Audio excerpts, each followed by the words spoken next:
What's happened? Well, your dad, this is normally something that happens to me. Your dad was cleaning a knife and sliced his finger, and we've got to go to the ER.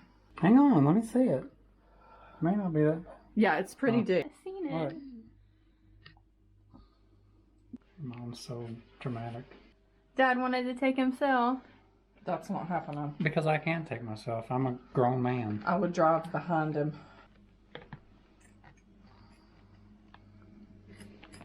Good times. Or not so good times. Let's go. So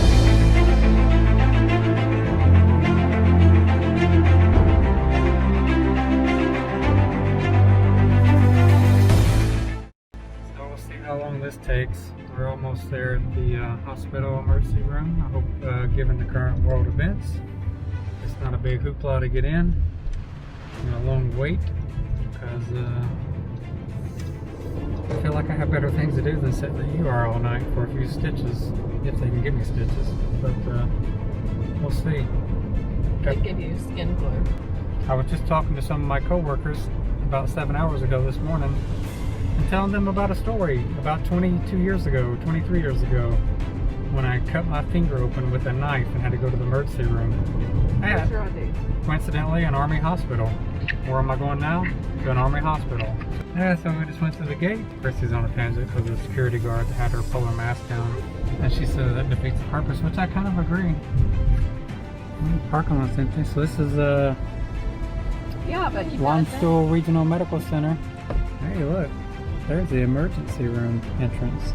There's the COVID entrance. COVID. All the yellow signs are where you go for COVID. We'll see in a little while. We'll see what happens. Wish me luck. Alright, so they were got some glue. Put a splint, and I also had to get a tetanus shot. Not as bad as we thought, but it was still bleeding pretty good. Alright, good to go. Check it out. Oh yeah, it looks like a spade. So, not as bad as we thought, enough to warrant sutures, I guess. So, I got a bunch of super glue. How long were we there? We checked in at 7:45. 1945. I remember writing it on that form. 7:45 we checked in. It's now 8:49 and we're leaving. That's got to be a world That record has for to be. Landstuhl Regional Medical Center ER visit. And I've never been in there that no one was in the waiting room. Yeah, including my wife, because she got kicked out because of, you know, the Rona viruses. Ain't nobody got time for Rona. So they told her politely she needed to leave to mitigate, obviously, exposure, which I agreed, and I tried to get her to stay in the car to start with, but... Well, you needed somebody to fill out those forms. I could have heard. So we're in there in the waiting room, and Chrissy's filling out the forms for me, because, you know, hello, you know, can't write very well, I'm right-handed. And she's like, hey, this question's confusing. It's asking how you arrived here. And I'm like, I thought ambulatory, meaning you walked. So ambulatory means you walked there. Maybe on your feet, not in a wheelchair or in an ambulance. All right, be honest, you all. When I say the word ambulatory as mode of transportation, does that mean to you all walking with your feet? What? No. I told her we arrived by privately owned vehicle. I did not have to call a ambulance. That's not what it means. To help get me to the hospital for that. That's not what ambulatory means. Well, stop using big words that I don't understand, because when you say ambulatory, my mind immediately goes to ambulance. Woo! Look up the definition. Okay, and I will look up the definition. Ambulatory. So yeah, ambulatory. Not familiar with that term. I'm gonna have to look that up. Matter of fact, I'm gonna do that right now. Hey Siri. Go ahead. What does ambulatory mean? As an adjective, it means relating to or adapted for walking. Do you want to hear the remaining one? No, not at all. So I stand corrected. Ambulatory does mean something about walking under your own power. I'll give that one to Christy, but I give one to me for not understanding, and rightfully not understanding, because it's just not a term. When you say as soon as you say my mind immediately goes to the ambulance with the lights coming to your house. which by the way has come a few times, and we'll talk about those later. Where are we going? Chicken and potato. She's being passionate about what she believes in. Okay, here's the problem. Nobody from the cheap seats. We're ending a 26-year Air Force career. I want to invest in something nice to display in our home, to represent our blood shed, our tears, our everything. It's been 26 years of being apart, of being together, of crazy work shifts, of TDYs, deployments, of everything. I want this chest to represent something nice. It comes to... €100. What kind of potato do you want? I don't want a potato. Okay. Just butter.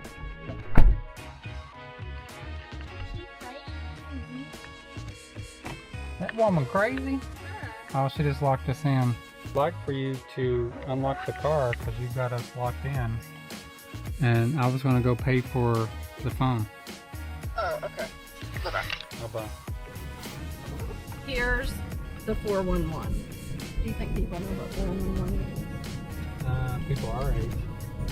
If you're younger than us, 411 used to be the number you dial to get information on a phone that's connected to your house. So here's the 411.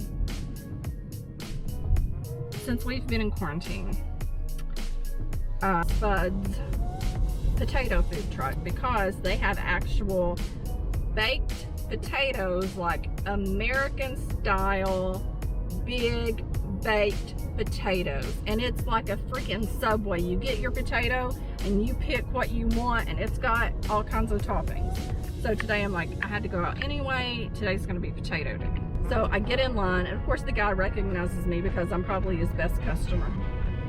And I like him so much, he treats me like I'm VIP. We have our potatoes now. Madison and Travis got the boring potatoes, but I got the Chipotle chicken potato.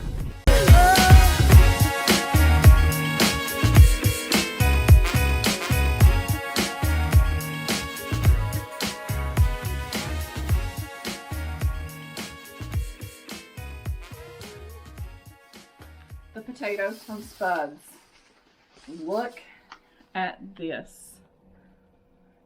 Get loaded.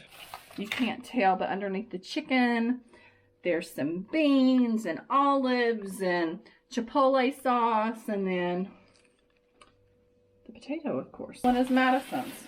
A potato with just some extra cheese on top. This is Travis's. A potato.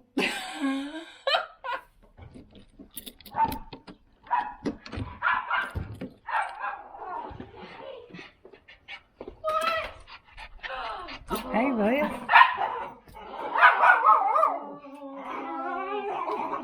My bad leg.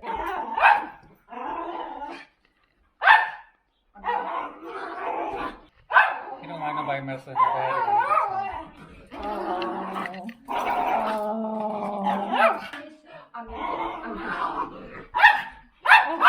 Did you miss me? Did you miss me? You don't like the camera. I know. Oh, wait. Here, come here. He is not playing. Come here. Come here. He's like, no, I want to be in my dad's arms. He's got me. I know you love me. Get her out! Get her!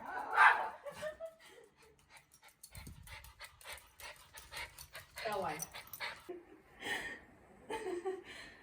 And just wait for the command. Get her!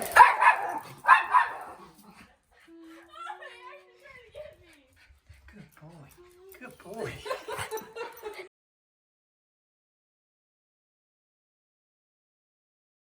Well, hello, Travis. Looks like you've got a bottle of 7-Up and Red wine. You might be thinking, what am I trying to choose? What I'm going to drink? I mean, that's a pretty extreme difference, right? Right. 7-Up and red wine. No. So a friend of mine and his wife introduced me to something that's popular in Spain. Thanks, Jesse and Raquel. Oh, they're the best. That you take half 7-Up, half red wine. Doesn't have to be expensive. I think this bottle, I just looked it up on my wine app. Yeah, go download that. Is about €5, which is about, I don't know, $5.60, something like that. It says a drier wine. I prefer it a little drier, even though I'm not a big wine drinker, but when I do drink it, I prefer it on the drier side for the red. My wife, Christy, prefers it on the sweet side. The sweeter the better, honey, just like me. The dry. But anyhow, so you take the 7-Up, you take the red wine, you take some ice, and you put them in a glass. And you have a refreshing beverage for this beautiful weather that we're having right now outside. It's like probably 65, almost 70 degrees outside today. So yeah, this, I don't know if it started in Spain, Raquel. Maybe you can correct me in the comments when this video goes uploaded, but it's definitely, I think, a Spanish tradition, maybe even a southern Mediterranean country tradition on the Mediterranean.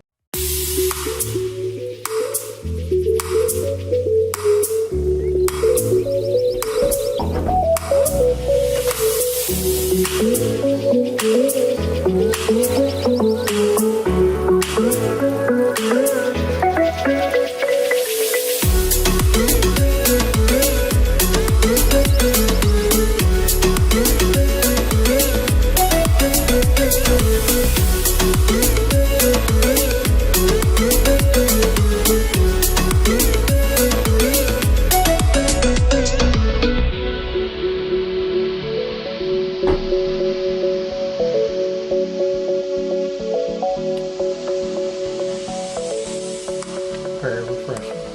Let's go sit outside. Let's go. So I'm texting back and forth with my friend and his wife down in Italy. They live down in Italy.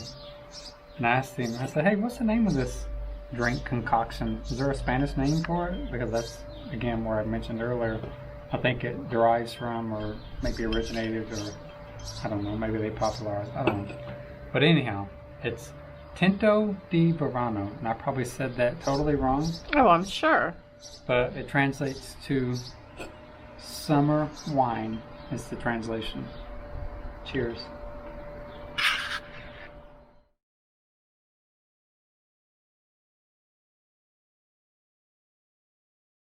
Where are we going? We're going to Scotland.